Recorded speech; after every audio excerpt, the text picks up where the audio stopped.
ऐसे शोज बन चुके हैं जिस शोज में अब्यूजिव भाषा का प्रयोग किया जाता है, जिस शोज में बैठकर अश्लीलता की हदें पार की जाती हैं। और मेरे को तो समझ नहीं आता कि गवर्नमेंट ऑफ इंडिया कैसे इन लोगों को काम करने देती है।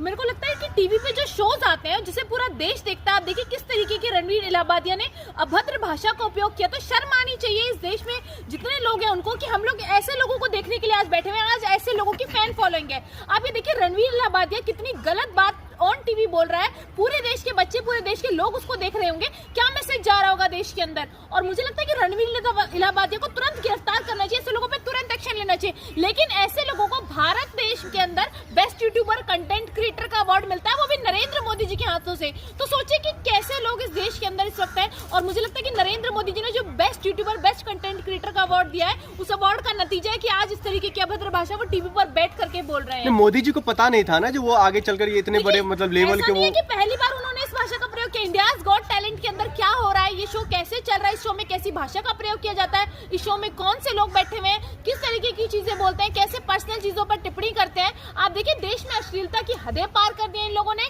और यही अगर किसी बेटी बहन की बात आ जाती है तो मोदी जी इस पर नहीं बोलते हैं, लेकिन अगर रणवीर इलाहाबादिया जैसे लोग करते हैं तो उनको अवार्ड दिया जाता है। तो रणवीर इलाहाबादिया को बेस्ट कंटेंट क्रिएटर का अवार्ड आपने पहले दिया, ऐसा नहीं कि अभी से अब्यूजिव बोल रहे हैं। रणवीर इलाहाबादिया शुरू से ऐसी भाषा का प्रयोग कर रहे थे, यही उनकी इमेज है। इस शो में महिला भी थी और महिला भी लगातार इसका सपोर्ट कर रही थी और यही करके हंस रही थी। देखिए हंसेंगे ना, जब मैं आपको बताता हूँ इंडियाज गॉट टैलेंट जो शो बना हुआ है, उस शो के अंदर तमाम ऐसे लोग बैठे हुए हैं जो अब्यूजिव भाषा, अश्लीलता की हदें पार कर सकते हैं, जो उस पर हंस सकते हैं, चाहे वो बेटी हो। आज आप सोचिए जिस तरीके की बात उन्होंने कही, क्या इमेज जा रही होगी। जो लोग उस वक्त टीवी ऑन कर करके बैठे होंगे, कितनी शर्मनाक चीज थी वो, कि जिस तरीके के सवालों का उन्होंने प्रयोग किया था, जिस तरीके की चीजें उन्होंने बोली थी, तो उस पर एक्शन होना चाहिए। और सिर्फ रणवीर इलाहाबादिया पर नहीं, सभी जितने लोग वहाँ बैठ करके हंस रहे थे उन सभी पर एक्शन होना चाहिए। उस पर एफआईआर हुई है, क्या लग रहा है वो जेल जाएंगे? देखिए जाना चाहिए, जेल जाएंगे वो, और उनको जाना जरूरी है ताकि आगे से कोई इस तरीके की टिप्पणी ना कर सके।